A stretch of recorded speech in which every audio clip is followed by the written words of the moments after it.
लड़का घोड़े को सूंघने लगा तो सौदागर बोला, बस करो भाई, कहीं घोड़ा भी सूंघ कर परखा जाता है भला। पर बनिए का लड़का अपने काम में लगा रहा। वो घोड़े पर हाथ फेर फेर कर उसको जगह जगह पर सूंघता रहा। फिर कुछ देर बाद अलग हटकर खड़ा हो गया। तो कैसा है ये घोड़ा? राजा ने जब पूछा तो वो बोला, राजन, यह घोड़ा भूल कर भी न खरीदें। राजा आश्चर्य से बोला, क्यों, क्या खराबी है इसमें? राजा की बात का जवाब देते हुए लड़का बोला, महाराज, हाथ कंगन को आरसी क्या, किसी को भी घोड़े के ऊपर बैठाकर परख लें। राजा ने तुरंत एक सैनिक को आदेश दिया। आदेश पाते ही सैनिक घोड़े पर बैठा और उसे चलाने लगा। कुछ दूर तक तो घोड़ा ठीक से चला, फिर घोड़े ने सैनिक को बुरी तरह पटक दिया और हिनहिनाने लगा। ये देख सौदागर आश्चर्यचकित रह गया और बोला, राजन, ये घोड़ा मेरे साथ ऐसा तो कभी नहीं करता। राजा कुछ कहता उससे पहले ही अंधा बोल उठा, तुम्हारे साथ क्या? हर ग्वाले के साथ ये ऐसा नहीं करेगा। तुम ग्वाले हो, गाय भैंस का रोजगार छोड़कर घोड़ों का व्यापार कर रहे हो। हैरान होता हुआ व्यापारी बोला, मैं ग्वाला हूँ,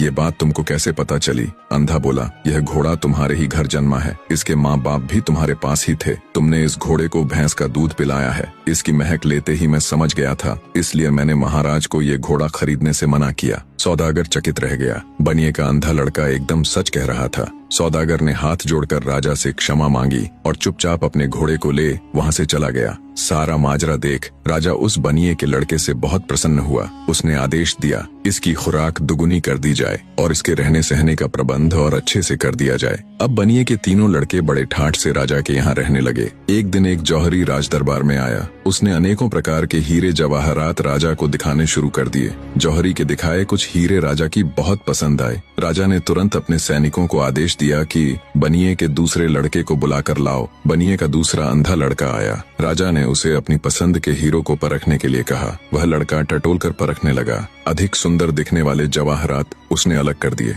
और राजा से बोला, महाराज, आप भूल कर अलग किए गए हीरे जवाहरातों को न ले। अंधे लड़के की बात सुन राजा बोला, क्यों, क्या कमी है इनमें? कितने सुंदर तो हैं ये। अंधा बोला, माफ करे महाराज, पर ये बहुत अशुभ है, खासकर ये लाल। महाराज, ये इतना अशुभ है कि जो कोई भी इसे खरीदता है, जिस किसी के भी पास ये जाता है, उसको बहुत बड़ा नुकसान हुआ है। या तो उनके घर में आग लग गई या फिर सब चोरी हो गया। कुछ परिवारों में तो उनके सदस्य तक मृत्यु को प्राप्त हो गए सरकार। और ये बात ये जौहरी भी अच्छे से जानता है। इतना सुनते ही जौहरी को काटो तो खून नहीं, वो तुरंत वहाँ से उठकर भागने लगा तो मौजूद राजा के सिपाहियों ने उसे तुरंत पकड़ लिया। जौहरी हाथ जोड़कर बोला, मुझे क्षमा कर दे महाराज, मुझसे बहुत बड़ी गलती हो गई जो मैं आपके पड़ोसी राजा के कहने पर इन अशुभ रत्नों को लेकर आपके पास चला आया। राजा के गुस्से का कोई ठिकाना नहीं था। उसने तुरंत उस जौहरी को कैद खाने में गिरवा दिया और बनिए के मध्यम वाले लड़के से खूब खुश हुआ। उसकी खूब तारीफ की और आदेश दिया कि इसकी भी खुराक दुगनी कर दी जाए। पूरी कहानी देखने के लिए